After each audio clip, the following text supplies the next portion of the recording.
am Savvy Mike, and this is I Am Savvy Mike TV. And we have Ryan Coogler speaking out about the attention his contract for the movie Sinners has been getting. Now, if you don't know, the movie Sinners came out, I believe, last week? Yeah, last week it came out.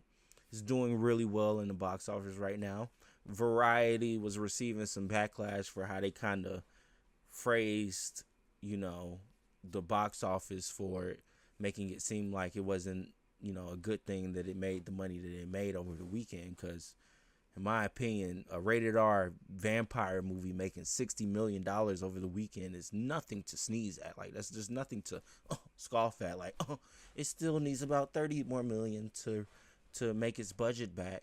And like, okay, and like, it made 60 million in the first weekend. You don't think it like, even with a 50% drop off, that'll be the 30. The boom, budget back right there. And after that, it'll make whatever it makes, and boom, Warner Brother get what they get on whatever. But that's box office talk. That's movie talk. That's usually what this channel's not for. But this is going viral, and the movie Sinners as a whole is just going viral. Everybody's talking about it. Everybody loves it. Did I like it? Did I love it? Did I think it was great? You know what? We'll say that for the end. Maybe I thought it was trash. Maybe I thought it was Ryan Coogler's worst movie ever. It was awful. And talk about what you negotiated in making Sinners, the arrangement you had with Warner Brothers. The New York Times reports Warner Brothers agreed to spend $90 million to make Sinners and agreed to give you a cut of gross ticket sales, now rare arrangement known as first dollar gross, meaning before they recoup their costs, you're getting money as well. Warner also agreed, and this is absolutely key, to relinquish its ownership of the film to you after 25 years. The Times reports, quote, some rival film companies were horrified that Warner Brothers would give a film away even after a period of time. Talk about these key components of your contract and why this was so critical for you, Ryan Coogler.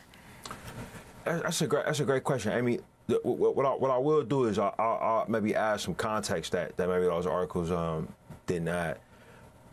I'm not the first filmmaker to get any of these deals, and Warner Brothers is not the first studio to provide these deals to a filmmaker. So like I think that a lot has been made of my deal in particular. I'm not totally sure why. Is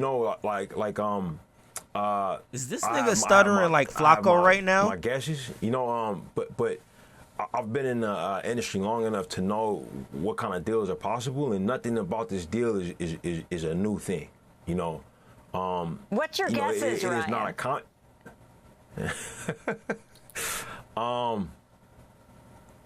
I'd rather not say. but the attention on what's happening with this project, outside of it as a piece of art and as a piece of commerce has been very interesting, but for me, this film was very important to me. As a writer director, I've made over $2 billion at the global box office. I'm not yet 40 years old. It's taken a lot of time, commitment, energy, and I've missed out on a lot of things in my life.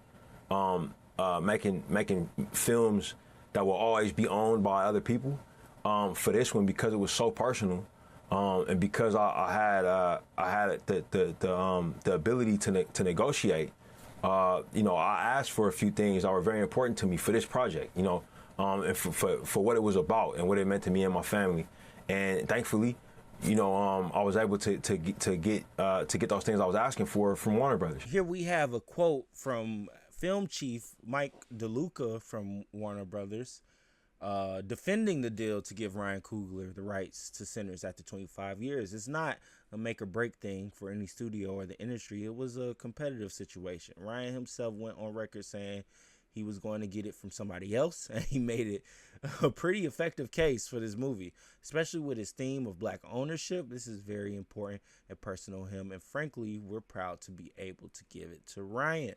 Now I want to play another clip. What the hell going on? Oh, we heard tale of a party. Irish, you're vampires, Yeah. and going there musically. I wonder if you could talk about that and also some of the casting with that. I'm obsessed with Irish folk music. My kids are obsessed with it. Look, my first name is Irish. I think it's not known how much how much crossover there is between, like, you know, African American culture and Irish culture, and how much that stuff's loved in our community. You know, it was very important that our vampire, you know, our master vampire of this movie was unique and as specific as the situation was. You know, it was important to me that he was old, but also that he came from a time that pre-existed these racial definitions, so that he would be extremely odd, you know, and it would all seem odd to him, but also that he would see it for what it was and offer a sweet deal, you know, if that makes sense. And honestly, that was a pretty cool explanation for the vampire in the movie. I didn't know that. Regardless of it, I don't know why people are so up in arms about this. Like, in a sense, if you've seen the movie is about ownership, like the executive said, like, and that's what I was saying too. You know, as far as my review for this goes, I thought it was great. I thought the movie was amazing. I thought it was an excellent film. Ryan Coogler did his thing as far as the writing and directing goes. Brilliant movie, right? But is it a bit overhyped? Yes. Because I don't want you going in there, or if you haven't seen it, I don't want you seeing it and thinking it's this deep, you know, movie about vampires in the South and all. No, it's not. It's about music. It's about music. It's about ownership. That's truly what it is truly about. All the allegories are there. You know, the vampires, you know, while they are Irish and while the tones of the Irish culture and black culture is there, as Ryan Coogler said, in my opinion, my metaphor for them, where they was the label. They was the music label. and that's what I'm saying. I went there thinking that the vampires were going to be a metaphor for the racist in this world. But no, they were the music label. That's all they were. You know, they were just coming to take our greatness. That's all they want. That's all they wanted. But, you know, outside of that, I didn't think that was a bad metaphor. So that's why I still think the movie's really good, because either way, it's still a really great movie. But is it a masterpiece? It does have flaws. The beginning is a bit slow, but once things start to pick up, once we start getting where we need to go, once the setup is done, the movie's really good. It's really good. Banger of a movie. I'd give it like a A-. Wasn't bad at all.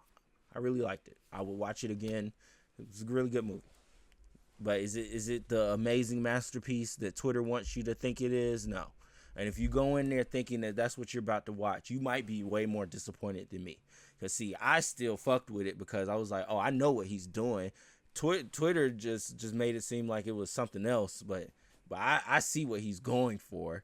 And then as more people saw it, more people start to see the same thing I was seeing. And it was like, okay, that's what this is actually is. It's not the deep, masterful, oh my God, you know. It's good. It's good. But I did not know Ryan Coogler had a stutter like Flacco. That's crazy. No wonder he's a director and writer. He's just, you know, don't put me in front of the camera.